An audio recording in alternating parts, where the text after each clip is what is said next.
What happens when a man blinded by his own success decides his wife is no longer good enough?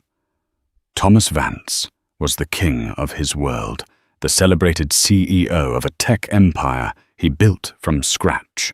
His wife Amelia was his quiet shadow, the woman who had stood by him since the beginning.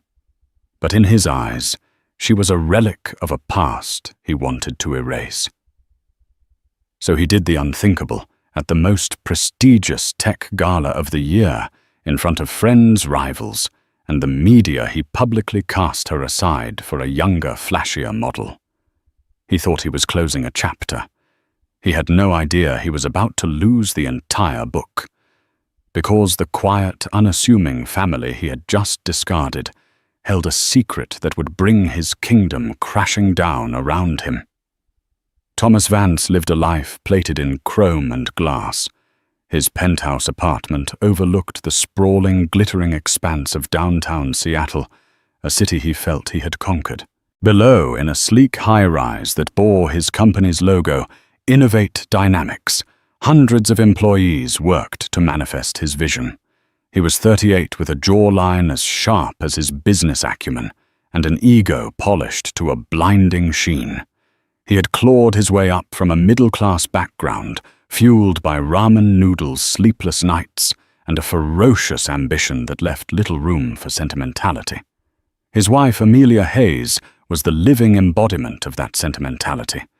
They had met in college back when his company was just a mess of wires and code in a damp garage, and his diet consisted of whatever was on sale at the corner store.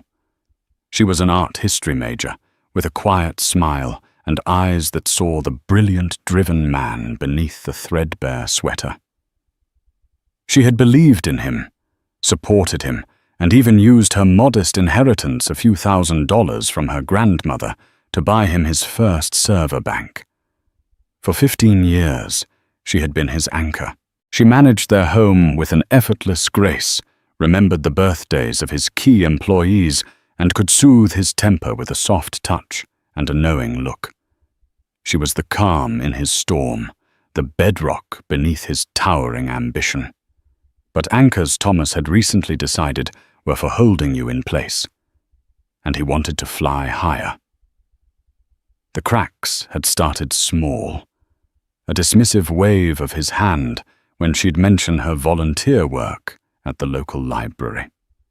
A cutting remark about the simple, elegant dress she chose for a black tie event. "Amelia," he'd sighed, adjusting his own custom-tailored Tom Ford suit. "This isn't a faculty dinner. You look sweet. I need you to look powerful." Amelia had simply smiled, a flicker of hurt in her eyes that he chose to ignore. "I'm not a power accessory, Thomas. I'm your wife." His new friends, a slick cohort of venture capitalists and socialites, didn't understand Amelia. They saw a plain, quiet woman who preferred a good book to a noisy nightclub.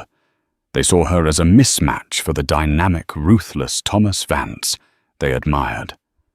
And their whispers, quiet at first, began to echo Thomas's own internal monologue. The catalyst for his final cruel decision was Isabel Croft. Isabel was everything Amelia was not. She was a fiery, ambitious public relations specialist with a network of contacts as vast as her wardrobe.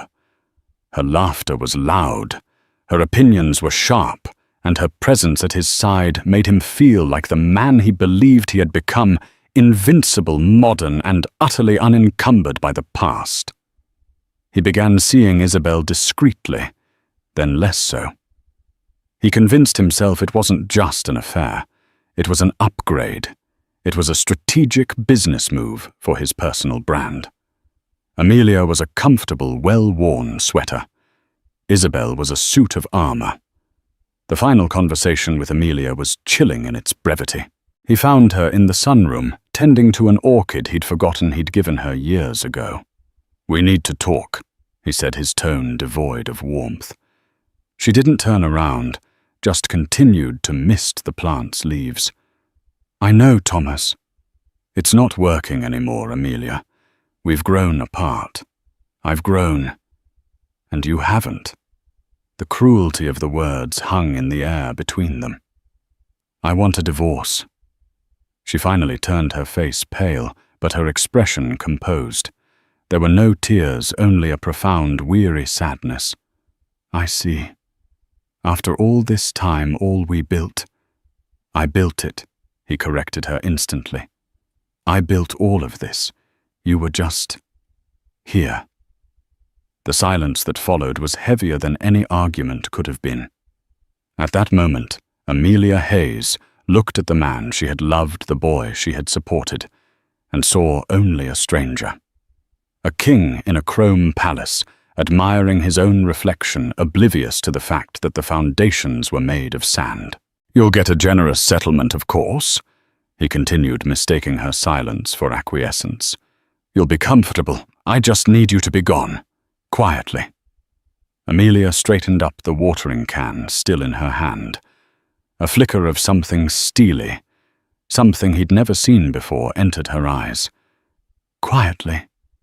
She repeated the word, a soft, dangerous whisper. "I don't think you get to decide how I handle my humiliation, Thomas. But don't worry. I'll be gone." He felt a brief, unfamiliar prickle of unease, but dismissed it as he walked away. He was Thomas Vance. He was in control. What could she possibly do? She was just Amelia, the librarian's daughter, from a quiet, boring family in Oregon. He had already forgotten the name of her brother, a quiet, bookish type he'd met once or twice at holidays. Evan Eric. It didn't matter. None of them mattered anymore. He was ascending, and it was time to cut away the dead weight. The Innovate Forward Gala was the jewel in Thomas's corporate crown. Held annually at the Chihuly Garden and Glass Museum. It was a spectacular fusion of art and technology, a testament to his company's success and his own personal brand. This year was to be the biggest yet.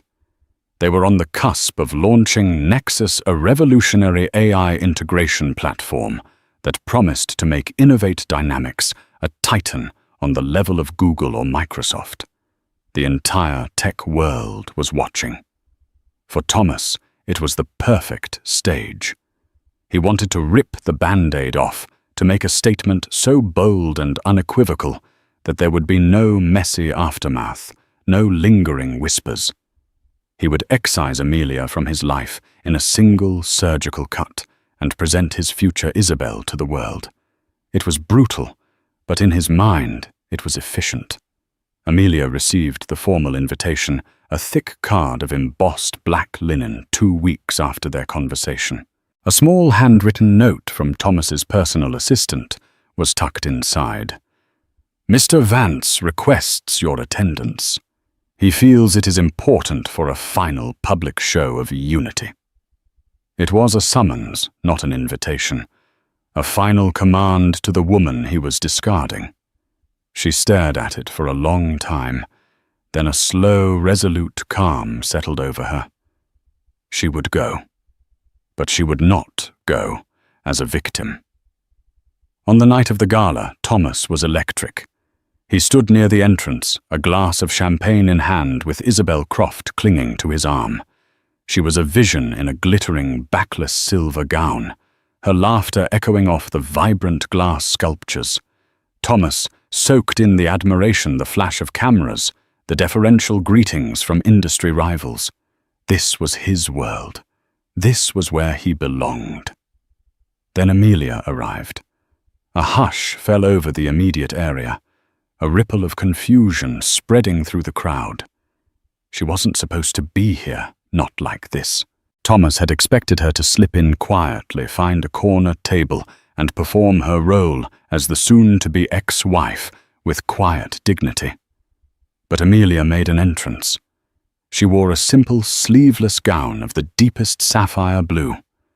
It wasn't flashy or revealing, but the fabric flowed around her like liquid midnight, and the color made her calm, intelligent eyes burn with an inner fire. Her dark hair was swept up, revealing a graceful neck, adorned with a single stunning diamond pendant, a piece Thomas had never seen before. She didn't look broken or defeated. She looked serene, poised, and utterly, unshakably comprehensible. She walked in alone, her head held high, and the whispers that followed her were not of pity but of intrigue. Thomas felt a surge of irrational anger. This was his night. She was ruining the script. He strode towards her. Isabel, a step behind her, smile tightening. "Amelia," he said, his voice a low growl. "What is this?" "That's quite an entrance." "You asked me to come," she replied, her voice even. "I came." She glanced at Isabel, her gaze not hostile, but coolly appraising. "Isabel, you look well." Before Isabel could muster a reply, Thomas took control. He stepped onto the small stage near the center of the main hall, tapping a microphone to get everyone's attention. The room fell silent. This was it. The moment he had planned. "Friends, colleagues, partners," he began, his voice booming with practiced charisma. "Thank you all for coming to celebrate the future of Innovate Dynamics. A future of bold moves, of shedding the old to embrace the new." He paused, letting the words hang in the air. He looked directly at Amelia, who stood motionless in the crowd, her expression unreadable. "In business as in life, we must sometimes make difficult, unsentimental decisions to ensure continued growth. We must be willing to divest from assets that no longer serve our forward momentum." His eyes were cold, turning his wife into a line item on a balance sheet.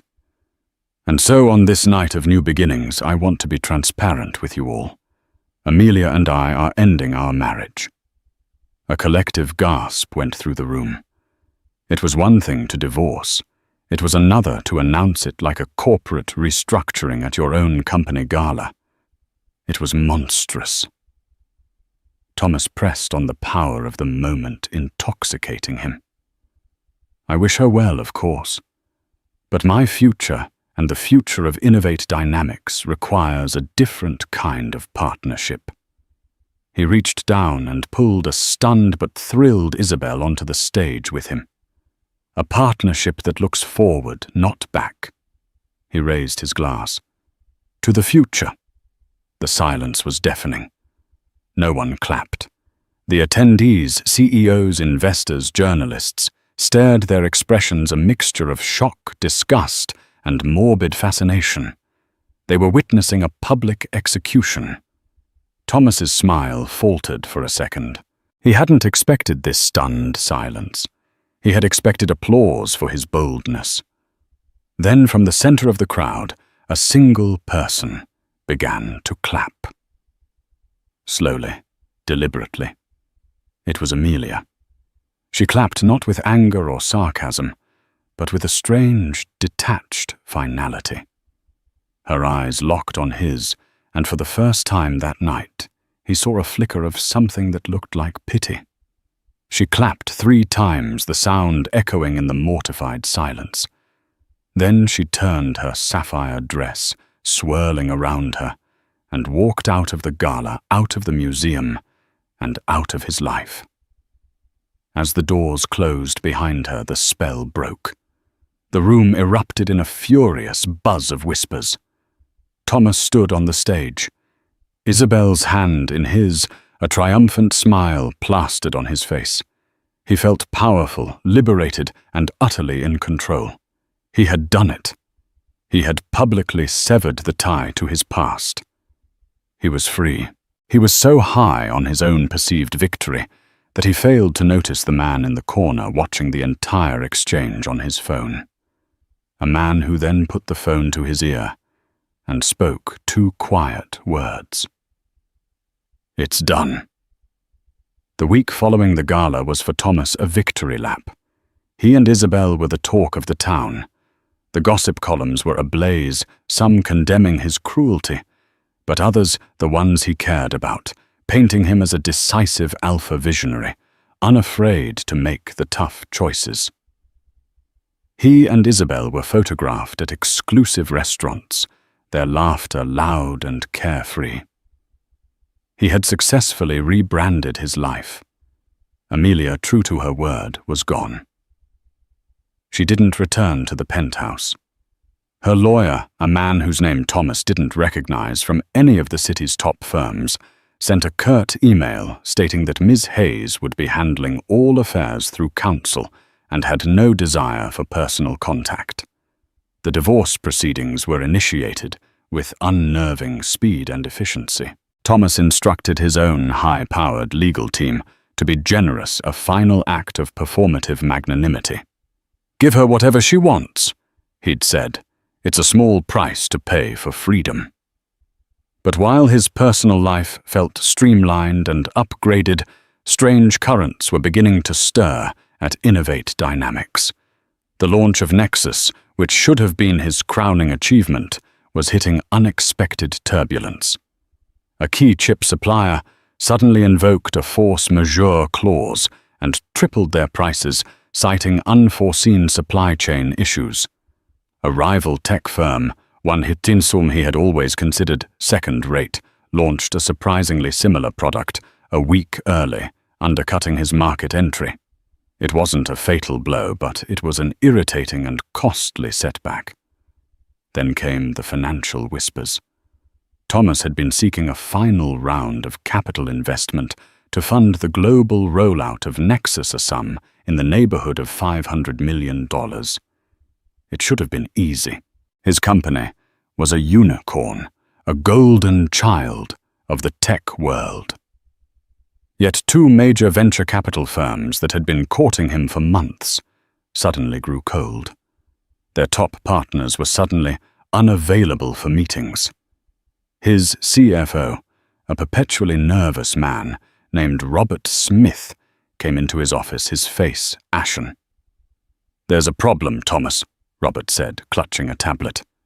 "A significant block of our publicly traded shares is being bought up, quietly, through multiple shell corporations."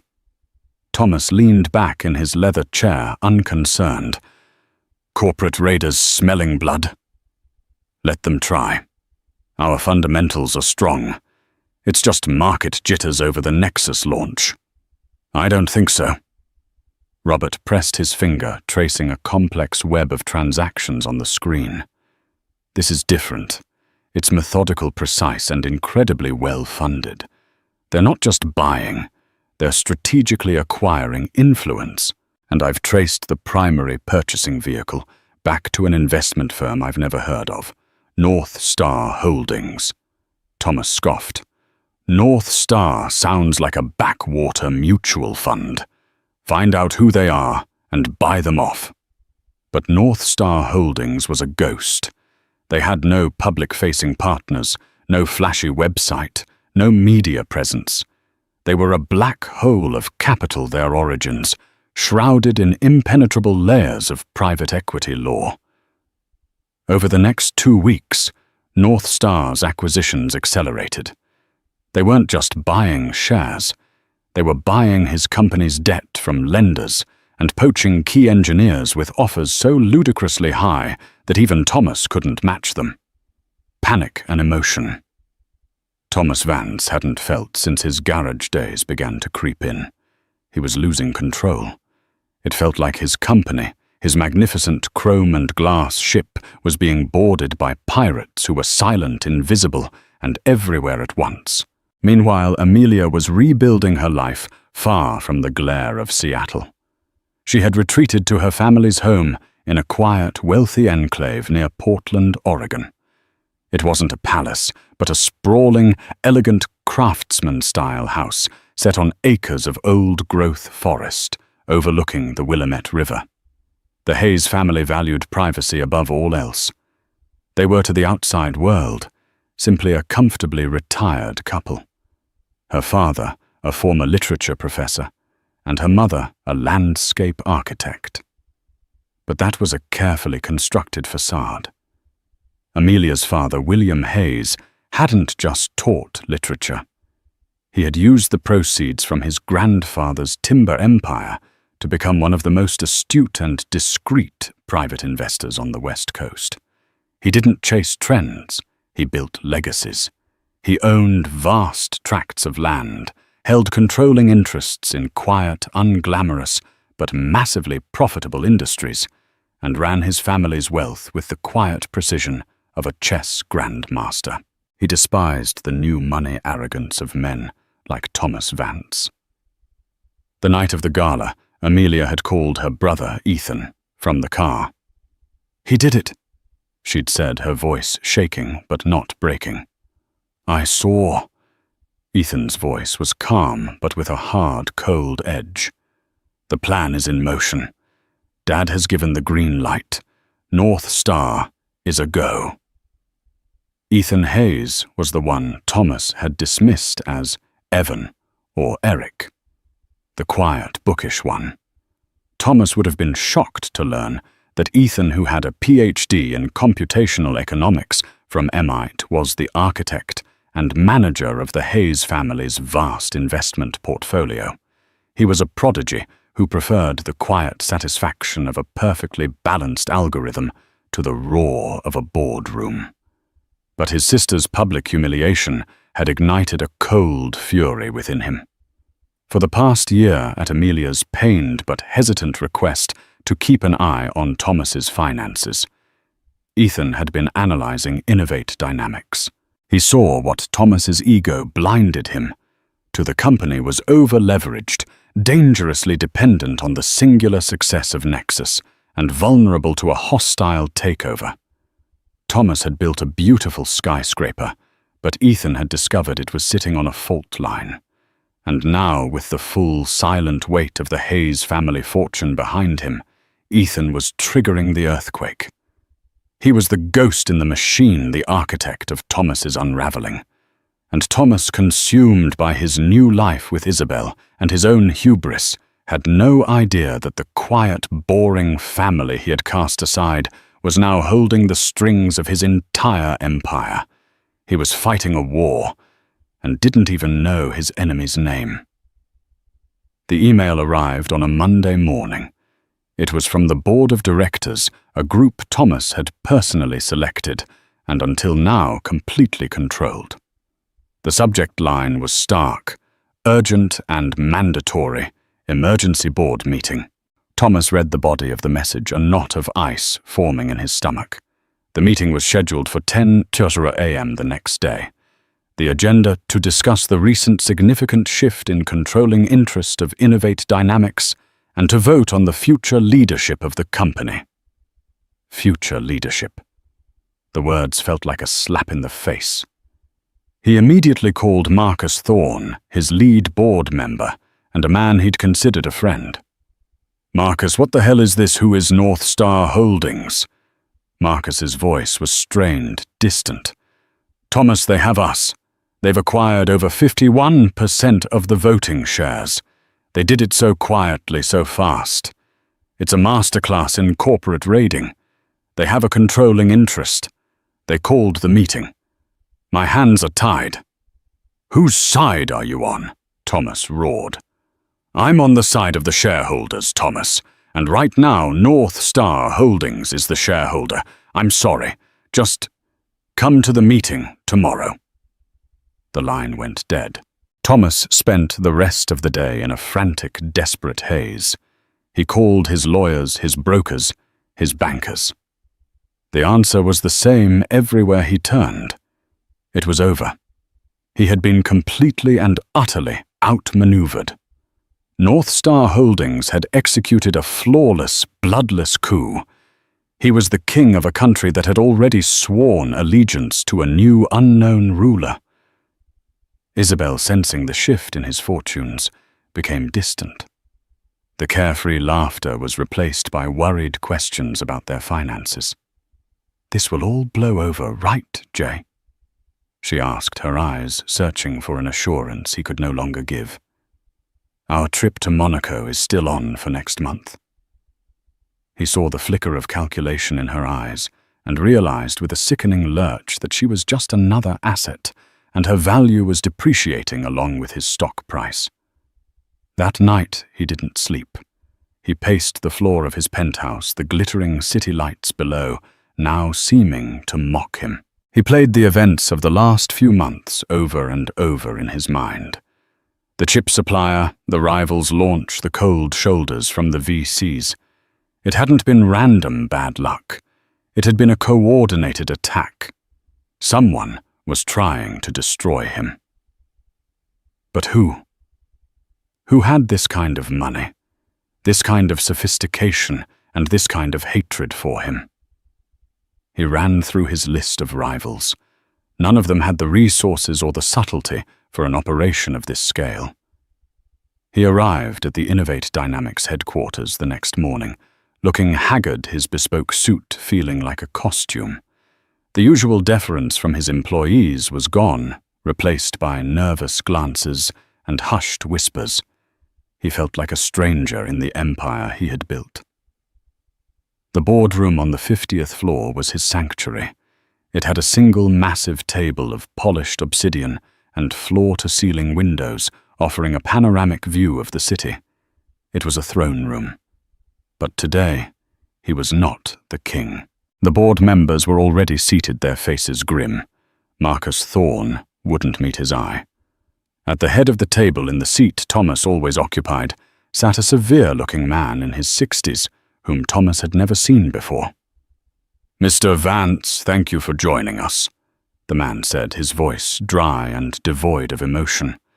"I am Alistair Finch, legal counsel for North Star Holdings. We can begin." The meeting was a formality, a brutal piece of corporate theatre.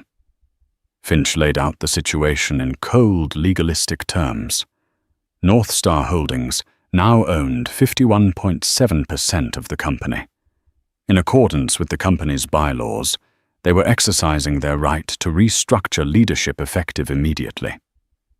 The board has been presented with a motion to remove Thomas Vance from his position as Chief Executive Officer and Chairman of the Board, Finch stated, looking around the table. All those in favor? Every single hand went up. Even Marcus Thorne's. A wave of dizziness and nausea washed over Thomas. The betrayal was so absolute, so complete, it felt like the floor was tilting beneath him. "The motion carries," Finch said flatly. "Mr. Vance, your employment with Innovate Dynamics is terminated. Security will escort you from the building to collect your personal effects."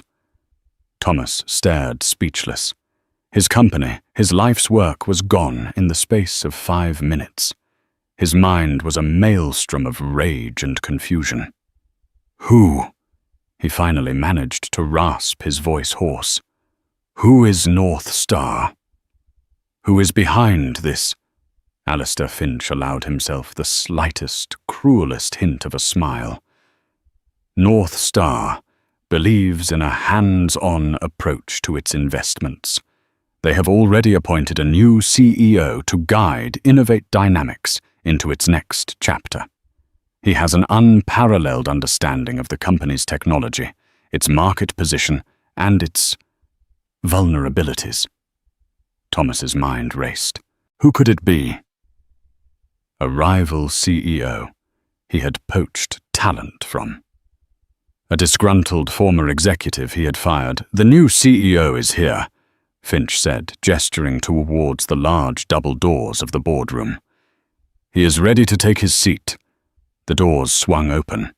Thomas Vance turned his head, his heart pounding with a mixture of dread and furious anticipation. He was ready to face his destroyer. But the man who walked in was not a face he recognized from Forbes magazine or the Wall Street Journal.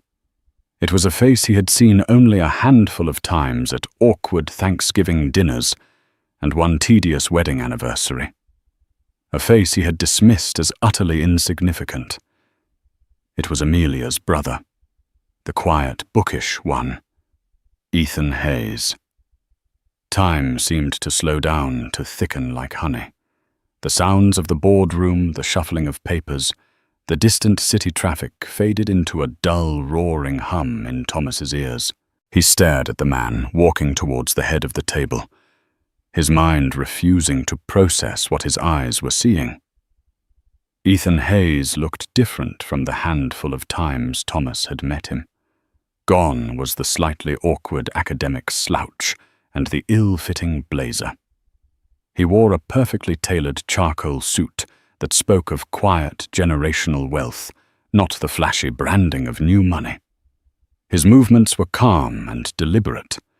He carried an understated leather portfolio under his arm, and his eyes, the same intelligent, deep-set eyes as his sister's, held a look of cool, dispassionate assessment. He didn't look triumphant or vindictive. He looked like he was arriving for a job he was eminently qualified to do. He walked to the head of the table and placed his portfolio down. He gave a slight formal nod to Alistair Finch, and then looked around at the board members who straightened in their chairs, their attention absolute. Finally, his gaze fell on Thomas. "Thomas," he said, and the simple use of his first name was more devastating than any insult. It was the sound of a superior addressing a subordinate. "I'm sure this is a surprise." The connection hit Thomas like a physical blow, an explosion of understanding so violent it knocked the air from his lungs. North Star Holdings, the quiet, unassuming family from Oregon. Amelia's sudden, unnerving composure. The diamond pendant he had never seen before. The efficient, unknown lawyer. It all coalesced into a single, horrifying truth. He hadn't just divorced a simple librarian's daughter. He had publicly, cruelly, and arrogantly humiliated the beloved sister of an unimaginably wealthy and powerful family. He hadn't cut away dead weight. He had severed the artery that was keeping him alive, and they had simply waited for him to bleed out. He thought of Amelia's father, the folksy retired professor. He remembered shaking his hand, a soft academic grip, and feeling a smug sense of superiority. He had mistaken immense quiet power for weakness. He had looked at a lion and seen a house cat. "You," Thomas whispered the word, barely audible.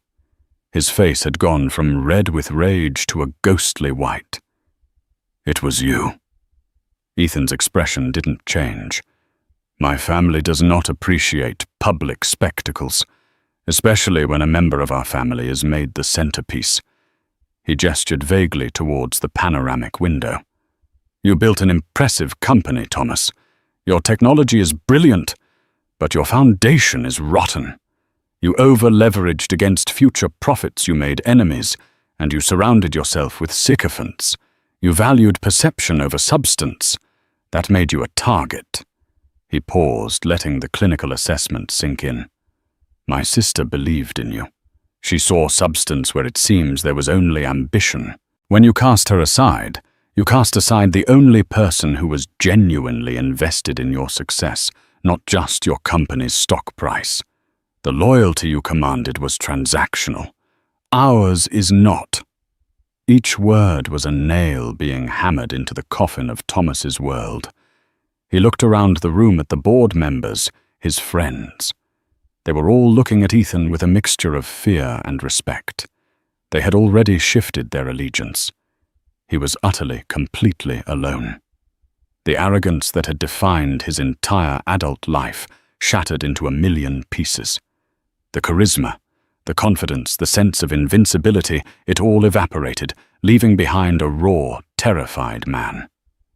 He saw his future in a sickening flash, the loss of his company, his wealth, his status, the departure of Isabel, the mockery of the very people he had sought to impress. The pity looks, the headlines, Tech CEO ousted in hostile takeover. Thomas Vance loses it all. His heart began to pound against his ribs, a frantic, trapped bird. The edges of his vision started to go dark. The air in the climate-controlled room felt thin, unbreathable. He tried to speak, to rage, to say something that would wound this calm, quiet man who had so effortlessly dismantled his entire existence. But no words came, only a strangled gasp. He reached out a hand, grabbing the back of a chair to steady himself, but his legs gave way. A collective gasp went through the room as Thomas Vance, the titan of tech, the master of his universe, crumpled to the floor. His eyes rolled back in his head, and he collapsed in a heap on the plush corporate carpet, his meticulously crafted world finally and completely falling into darkness.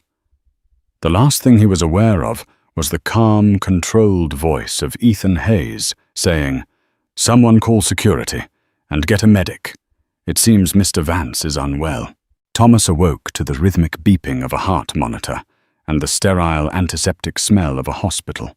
For a blissful, disoriented moment, he didn't know where he was or what had happened. Then memory returned, not as a flood, but as a series of brutal cinematic flashes. Ethan Hayes walking into the boardroom, the hands of the board members rising against him, the floor rushing up to meet him. A groan of pure agony escaped his lips. It wasn't just a headache. It was the pain of a soul that had been flayed. A nurse bustled in. "Ah, you're awake, Mr. Vance. You gave us all a scare. You had a severe panic attack leading to a vasovagal syncope. Basically, the shock made you faint. The doctor will be in to see you shortly." He was alone. There was no Isabel wringing her hands by his bedside, no concerned calls from his board members. His phone lying on the side table was dark and silent. He picked it up and saw why. A dozen missed calls and texts from his lawyer and his publicist, but nothing from anyone he had considered a friend. The top news alert on his screen was a headline from the Wall Street Journal: "Innovate Dynamics shakes up leadership founder. Thomas Vance ousted Ethan Hayes, appointed as new CEO." The article was clinical and devastating. It painted a picture of a seamless transition. It quoted board member Marcus Thorne, who praised Hayes as a visionary leader with a deep understanding of both technology and stable financial strategy. There was a single sentence about Thomas: "The board thanks Mr. Vance for his initial contributions and wishes him well in his future endeavors." It was a corporate obituary. He had been erased. When he was discharged the next day, the world he returned to was no longer his. His corporate accounts were frozen. His access to the Innovate Dynamics building was revoked. The security guard at the front desk, a man named Frank, who Thomas had shared a joke with just last week, looked at him with pity and told him his personal effects from his office would be couriered to him. Isabel was waiting for him at the penthouse, her bags already packed. There were no tears, no dramatic confrontation. Her departure was as transactional as their entire relationship had been. "I'm so sorry, Thomas, I really am," she said, avoiding his gaze. "But it's just too much. My brand is associated with success. I can't be tied to this kind of collapse." "So that's it?" he asked, his voice hollow. "Was it all just about the success?" She had the decency to look momentarily ashamed. "We had fun, didn't we? It was a great ride. But I have to look out for myself. You of all people should understand that." She kissed him on the cheek, a cold, dry gesture, and walked out of his life, leaving behind only the faint scent of her expensive perfume. In the weeks that followed, Thomas's downfall was absolute. He was forced to sell his penthouse to cover legal fees and the debts he had personally guaranteed. He moved into a small, generic rented apartment that felt like a prison cell. The friends who had once clamored for his attention now crossed the street to avoid him. He was a pariah, a cautionary tale whispered at cocktail parties. Meanwhile, Ethan Hayes was transforming Innovate Dynamics. There were no grand pronouncements or flashy media appearances. He worked with a quiet, relentless efficiency. He renegotiated the company's debt from a position of strength. He smoothed over the supply chain issues with a few quiet phone calls. He scrapped Thomas's expensive vanity projects and refocused the company on its core technology. He earned the respect of the employees, not with charisma, but with competence. He was a builder, not a showman, and the company, freed from Thomas's ego-driven management, began to thrive in a way it never had before. He wasn't just a better CEO, he was a better leader. The most torturous part for Thomas was that Ethan's reign wasn't vindictive. He never spoke ill of Thomas in public. He never leaked damaging stories. His revenge wasn't loud and fiery. It was the quiet, complete success of the empire he had taken. It was the ultimate statement. You were the only thing holding this company back. Desperate, broken, and humbled in a way he never thought possible. Thomas did the one thing he had sworn he never would. He tried to contact Amelia. He sent her an email, a long, rambling, pathetic plea for, he wasn't even sure what. Forgiveness. An explanation. He poured out his regret, his shock, his loneliness. The reply came not from Amelia, but from her lawyer. It was one sentence long. Hayes has moved on and considers all matters between you to be concluded. We ask that you refrain from any further contact. The words were a final steel door slamming shut. She had moved on. The quiet, simple woman he had deemed unworthy of his future had a life that no longer included him even as a memory. The loud silence of her absence was the final damning verdict on the man he had been. He was left with nothing but the wreckage of his own making, haunted by the ghost of a good woman and the quiet, brilliant brother who had defended her honor by taking everything he had ever valued. 2 years passed. 2 years of grinding, humbling obscurity. Thomas Vance, the man who once graced the covers of tech magazines, was now a consultant for a small, struggling startup in a nondescript office park in the suburbs. The work was tedious. The pay was a fraction of what he once made in a day. But it was honest.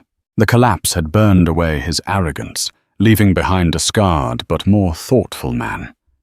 He had lost everything, and in the process had been forced to find a part of himself he didn't know existed, a person who could exist without applause. He learned to cook his own meals, to take the bus, to find satisfaction in solving a small coding problem instead of closing a multi-million-dollar deal. The silence he had once dreaded became a space for reflection. He finally understood the depth of his cruelty, the monumental folly of his pride. He realized he hadn't just lost a company. He had lost his moral compass long before that. The divorce gala wasn't the beginning of his fall. It was the symptom of a sickness that had been growing in him for years. One crisp autumn afternoon, he was walking through a public park when he saw her. Amelia. She was standing by a newly dedicated children's reading garden, a project funded by a local philanthropic foundation. She looked luminous. She wore a simple camel-colored coat, and her hair was shorter, framing a face that was more confident and serene than he had ever seen it.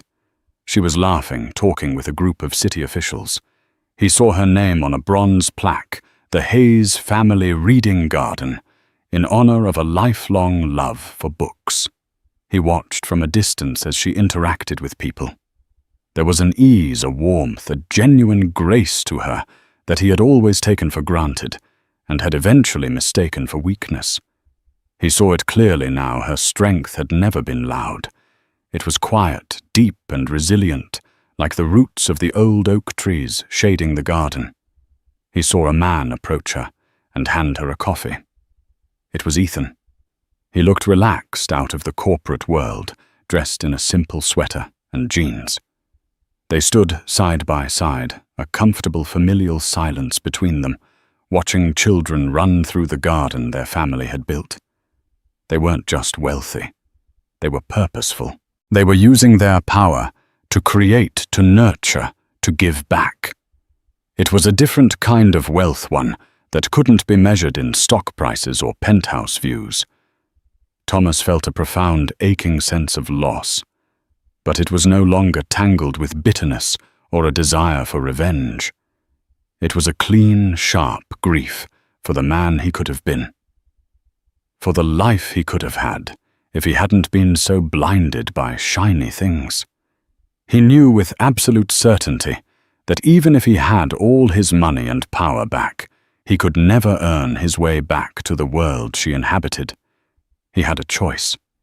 He could walk over, try to speak to her, to offer a clumsy, inadequate apology. But he knew it would be a selfish act, one meant to soothe his own conscience, not hers. It would be a disruption of her peace, a peace she had clearly fought for, and won. And so for the first time in his life, Thomas Vance made a truly unselfish decision. He stayed hidden behind the trees. He watched his past for a few moments longer, a beautiful, untouchable tableau of a life he had thrown away. Then he turned and walked away.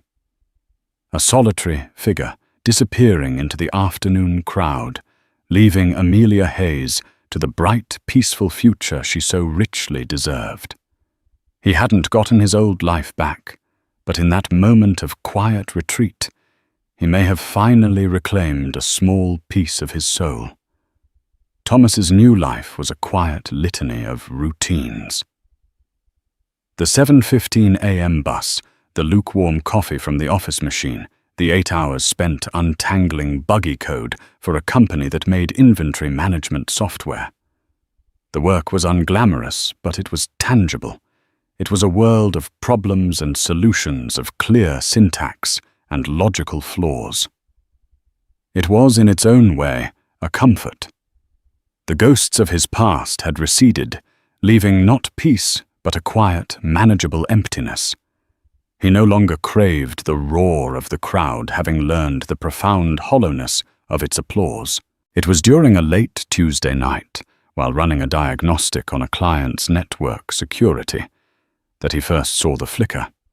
A digital ghost, a piece of malware so sophisticated, so elegant in its malevolence that it was almost beautiful. It wasn't designed to steal or ransom data. It was a sleeper agent designed to map a system's deepest architecture and wait. He traced its signature falling down a rabbit hole of encrypted servers and dark web forums.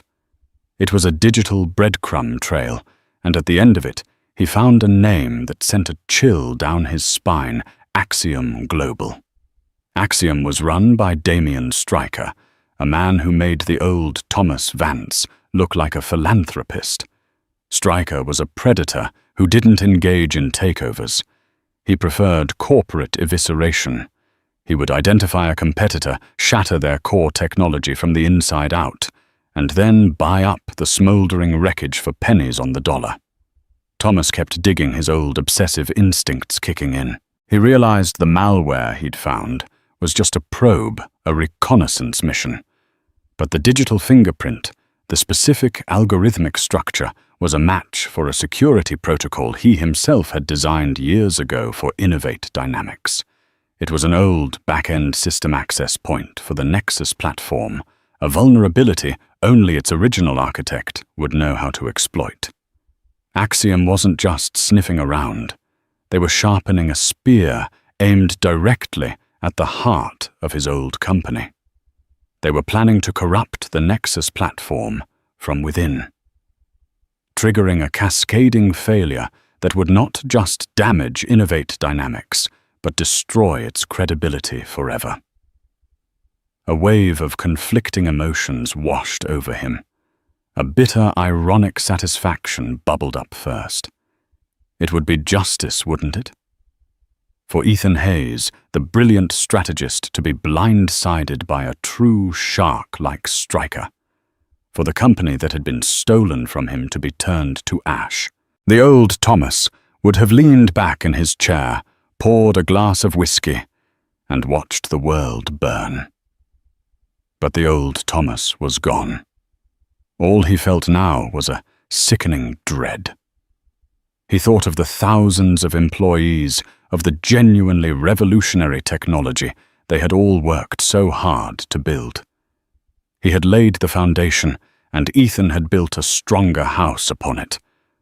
The thought of a vulture-like striker tearing it all down felt like a desecration. It was his legacy, even if his name was no longer on the door. His pride was no longer in the ownership, but in the creation itself. He was trapped. What could he do? If he went to the media, he'd be dismissed as a bitter, disgraced founder crying sour grapes. If he tried to contact Innovate Dynamics officially, he'd be blocked by lawyers and corporate firewalls. No one would believe him. He was a ghost, a non-entity. He spent the next 48 hours without sleep, fueled by caffeine and a cold, rising panic. He compiled everything. He had the malware signature, the traced path back to Axiom's known servers, a detailed schematic of the attack vector, and the specific vulnerability in the Nexus code. He had a warning that could save the company a message in a bottle and no one to give it to. He looked at the encrypted file on his screen, a Cassandra's prophecy that no one would hear, let alone believe. His past had finally caught up with him, not with a demand for vengeance, but with a test of his newfound soul. Thomas knew he couldn't approach the fortress of Innovate Dynamics through the front gate. So he went around the back. He remembered a young, fiercely intelligent cybersecurity engineer he had personally hired years ago, a woman named Maya Singh. She was brilliant paranoid and respected data above all else. He found her encrypted professional contact on a secure network and sent the data packet, no name, no explanation, just a subject line, Urgent Nexus Vulnerability. Check Legacy Protocol 7G. You are being hunted by Axiom. Inside Innovate Dynamics, the message was received like a bomb threat. It was immediately flagged and escalated. The initial consensus among the senior security staff was to dismiss it as a prank or an elaborate phishing attempt. But Maya Singh, now the head of the department, recognized the specificity of Legacy Protocol 7G. It was an obscure corner of the architecture. Thomas had built a piece of code so fundamental that no one had thought to revise it. She ran the diagnostic. Her face went pale. The anonymous source was right. A sophisticated infiltration was already in progress, silently mapping their systems for a full-scale assault. They were days, perhaps hours away from a complete catastrophe. Ethan Hayes was in a board meeting when Maya burst in a breach of protocol he had never witnessed. She laid out the situation in stark, terrifying detail. The attack was real, and the warning had come from an anonymous ghost who knew their systems as well as their founder. The realization dawned on Ethan slowly then, all at once. The intimacy of the knowledge. The strategic foresight. There was only one person on the planet with the ability and the motive, or perhaps the lack of motive, to send such a warning. It had to be Thomas. Pride warred with pragmatism in Ethan's mind. His every instinct was to handle it himself, to prove that his company didn't need its disgraced founder. But this enemy Axiom Global was a different beast. Ethan was a brilliant builder and strategist. But Thomas had been a street fighter. He knew how to think like a predator, because he had been one. Swallowing his pride, Ethan made the most difficult decision of his tenure as CEO. He picked up his phone and found a number he never thought he would dial. They met in a small, empty cafe, halfway between Thomas's shabby apartment and the glittering Innovate Tower. It was a neutral ground, a no-man's land between their two worlds. Thomas saw Ethan walk in, and for the first time, he saw the man not as a conqueror, but as a leader burdened by immense responsibility. "The data you sent," Ethan began foregoing any greeting. "It was accurate. We're vulnerable. Thank you." Thomas just nodded, stirring his black coffee. "Stryker doesn't leave survivors. I didn't want to see him turn our work into a crater." "Our work," Ethan repeated, acknowledging the shared ownership in that single phrase. Why Thomas after everything? Thomas looked out the window at the rain-streaked street. "I spent 2 years thinking about everything I lost," he said, his voice quiet and raspy. "My company, my money, my wife. But the thing I truly lost was the ability to be proud of the man I saw in the mirror. Helping you, helping the company, it wasn't about you. It was about me. It was the one thing I could do that the old me never would have." In that moment, Ethan saw the truth of it. This wasn't a ploy. It was an act of penance. "Stryker will expect a conventional defense," Ethan said, his mind shifting into strategic mode. "He'll anticipate us patching the vulnerability. We need to do more. We need to set a trap." "A honeypot," Thomas said, his eyes lighting up with the old familiar fire of strategic battle. "Feed his malware corrupted data. Make him think he's succeeding while we wall off the core systems and trace his attack back to the source. We can gut him, expose him to the SEC." For the next hour, they weren't victorious and vanquished. They were two brilliant minds united against a common enemy. Thomas's intimate, almost instinctual knowledge of the system's weaknesses, combined with Ethan's cool, methodical logic, formed a strategy that was both elegant and lethal. They saved Innovate Dynamics. The counterattack was a masterpiece. Axiom Global was exposed, their stock plummeted, and Damian Stryker found himself under federal investigation. Ethan never publicly acknowledged Thomas's role, but the whispers in the tech world were deafening. A week later, a courier delivered a simple envelope to Thomas's apartment. Inside was a cashier's check for a substantial amount, with a simple unsigned note, "Consulting fee." It wasn't forgiveness, and it wasn't an invitation back into their world. It was a respectful acknowledgement of a debt paid. It was enough. Thomas didn't see Amelia again, but one day he received a letter from her lawyer. It was a formal notice that the charitable foundation established by the Hayes family was endowing a new wing of the public library, the very one where Amelia used to volunteer. The wing was to be named the Vance Center for Digital Literacy, funded by an anonymous donation made in his honor. It was her final word, a quiet, graceful acknowledgement that she now remembered not the monster he had become, but the brilliant, driven man she had first loved.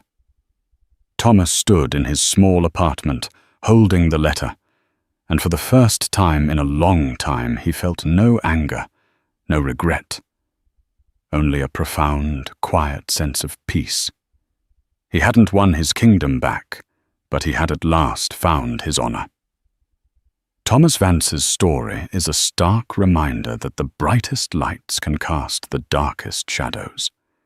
He measured his life in stock prices and public acclaim, and in doing so he tragically misjudged the true value of the people around him. He saw his wife's quiet strength as a weakness, and her family's humility as insignificance, a mistake that cost him everything. This wasn't just a corporate takeover. It was a reckoning, a story of how karma wielded by a quiet, brilliant brother can be both swift and devastatingly precise. It reminds us that true power isn't always loud and flashy. Sometimes it's the silent, deep-rooted strength that you never see coming. If this story of poetic justice and painful lessons resonated with you, please show your support by hitting that like button. Share this video with someone who appreciates a story of consequence and redemption.